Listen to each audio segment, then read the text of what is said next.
السلام علیکم ورحمۃ اللہ وبرکاتہ۔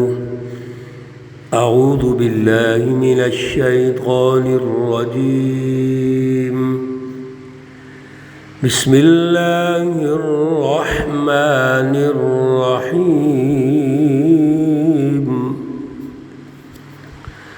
نون والقلم وما يسطرون،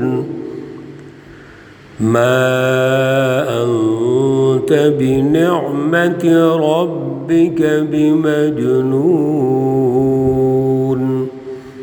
صدق الله العلي العظيم۔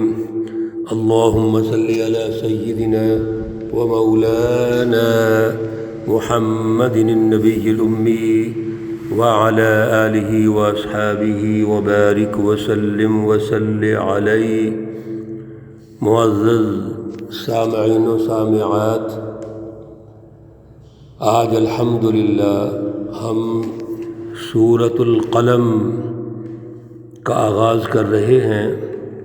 پارہ نمبر 29 ہے اور اس کی پہلی 2 آیات پر بات چیت کریں گے۔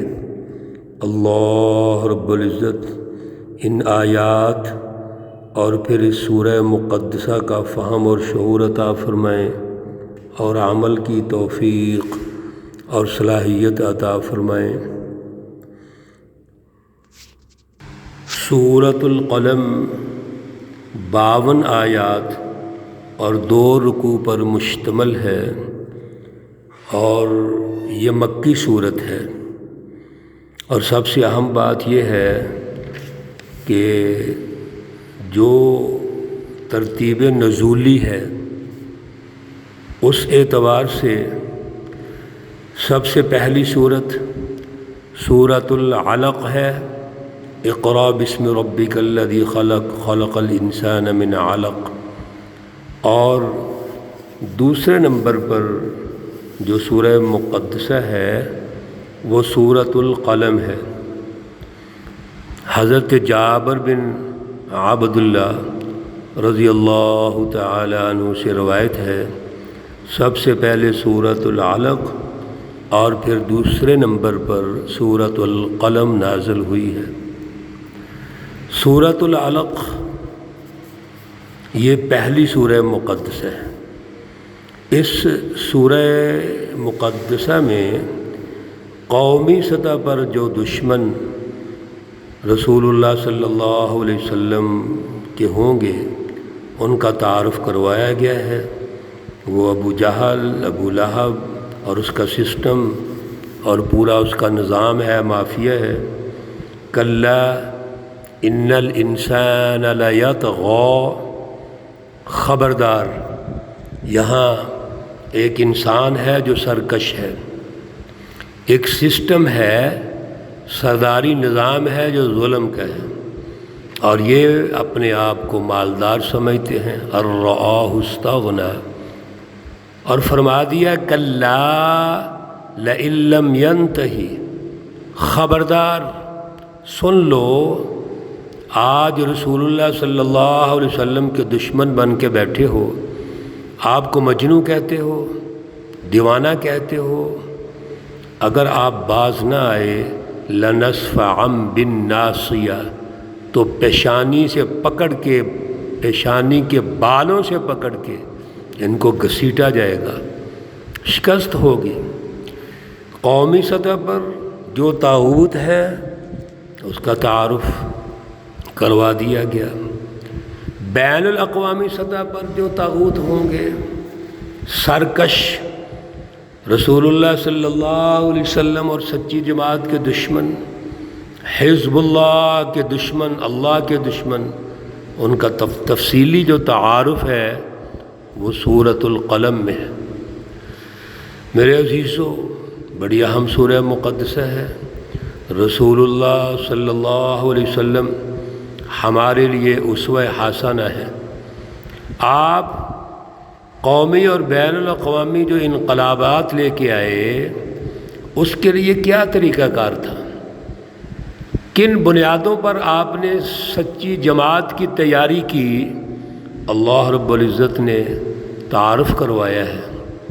آپ اسوہ حسن ہیں، اس لیے ہمیں توجہ رکھنی چاہیے، غور و فکر رکھنا چاہیے کہ دور حاضر میں ہم رسول اللہ صلی اللہ علیہ وسلم کو اسوہ حسنہ سمجھتے ہوئے، عمل کرتے ہوئے کس طرح آگے بڑھ سکتے ہیں، آج تبدیلیاں کیسے ممکن ہوں گی۔ نون، یہ حرف نون جو ہے، حضرت الامام شاہ ولی اللہ رحمۃ اللہ علیہ ارشاد فرماتے ہیں، نون کا جو حرف ہے یہ نون نور سے ہے، اس نور پر دلالت کرتے ہیں جو دنیا میں آئے گا اور آ کر انسانیت میں پھیلے گا، جس کا غلبہ ہوگا۔ اس نور کے غلبے کے لیے، بالادستی کے لیے رسول اللہ صلی اللہ علیہ وسلم تشریف لا رہے ہیں۔ والقلم، واو قسمیہ ہے، قسم ہے اس قلم کی، وما یسطرون، جو لکھتے ہیں۔ وہ فرشتے اس نور کو غالب کرنے کے لیے جو راستہ صراط مستقیم لکھتے ہیں، لوح محفوظ میں جو محفوظ ہے، اور اللہ کے فرشتوں نے لکھ دیا اللہ کے کہنے پہ، یہ وہ نور ہے اور قلم کے ذریعے سے لکھا گیا ہے۔ لہذا اللہ رب العزت نے تو پوری ایک ترتیب لکھ دی ہے کہ دنیا سے ظلم کیسے ختم ہوگا، عدل کیسے قائم ہوگا، اس نور ہدایت کی بالادستی کیسے ہوگی۔ آج یہ کفار مکہ، مشرکین مکہ جب رسول اللہ صلی اللہ علیہ وسلم دعوت دیتے ہیں تو حیران ہو جاتے ہیں کہ یہ اچانک یکا یک کیا اس کو ہو گیا ہے، اور کہتے ہیں یہ استغفر اللہ، یہ تو مجنون ہو گیا ہے، یہ دیوانہ ہو گیا ہے، اس کی عقل ٹھکانے نہیں ہے، یہ کیسی بہکی بہکی باتیں کرتا ہے۔ ان کے ہاں یہ بہکی بہکی باتیں اس لیے ہیں کہ ان کے سسٹم پر کبھی کسی نے تنقید ہی نہیں کی۔ ان کا جو ظالمانہ نظام موجود ہے اور ظالمانہ مافیا نے قائم کیا ہوا ہے، اس کو برداشت کیے ہوئے۔ لیکن میرے پیارے رسول اللہ صلی اللہ علیہ وسلم جب کوہ صفا پہ ان سب کو جمع کر کے یہ کہتے ہیں قولو لا الہ الا اللہ تفلحوا، اسی وقت یہ سمجھ گئے کہ اس لا الہ الا اللہ کے نتیجے میں جو خدا شناسی آئے گی، انسانیت دوستی کی بالادستی ہوگی، تو ہماری چودراہٹ تو خطرے میں پڑ جائے گی، ہماری سرداری کا کیا بنے گا۔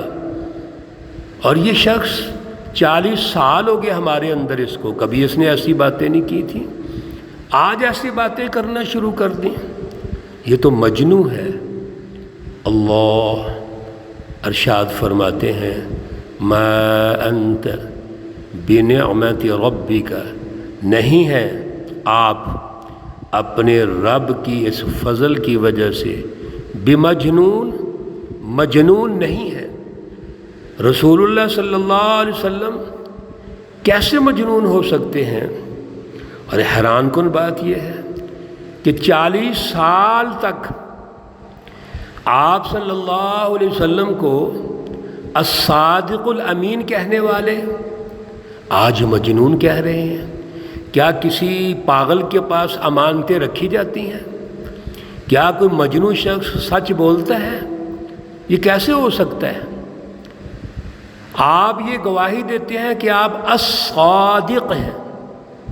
الصادق کون ہے؟ ساری دنیا جس کے بارے میں یہ اعلان کرے، اس نے کبھی جھوٹ نہیں بولا۔ الامین، اس الف لام میں بھی کیا مطلب ہے کہ اس جیسا کوئی امانت دار ہے ہی نہیں، کوئی دیانت دار نہیں ہے، تو آج تم اس کو مجنون کہہ رہے ہو۔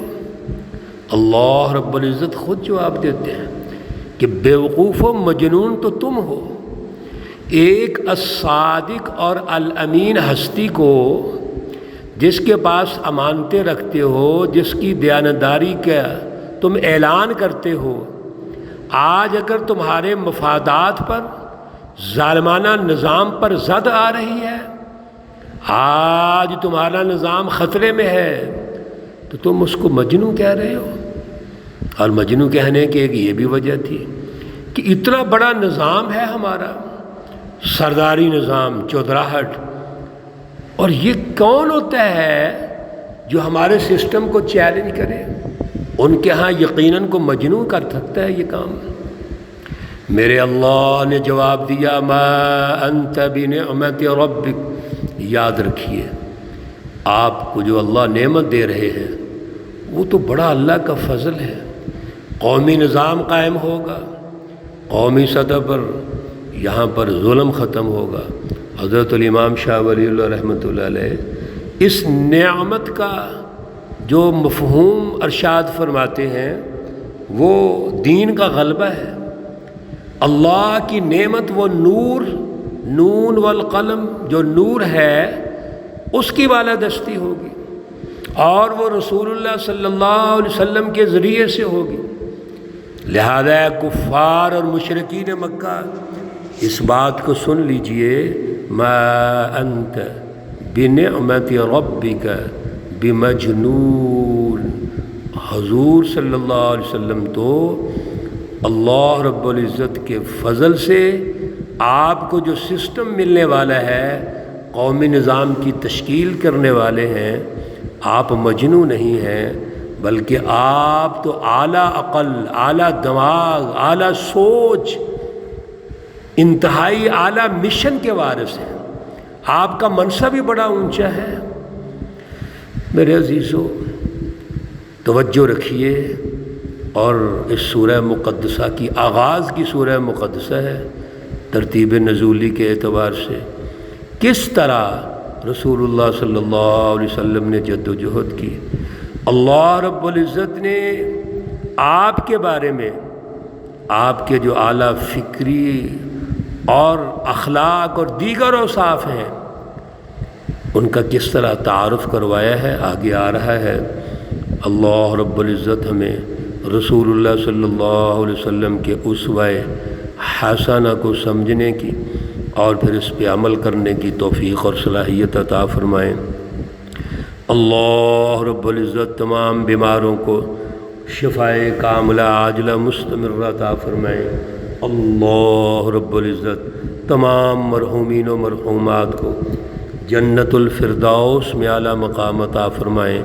ربنا تقبل منا إنك أنت السميع العليم وتب علينا إنك أنت التواب الرحيم، وصلى الله تعالى على النبي الأمي محمد وعلى آله وأصحابه أجمعين برحمتك يا أرحم الراحمين۔ السلام عليكم ورحمة الله وبركاته۔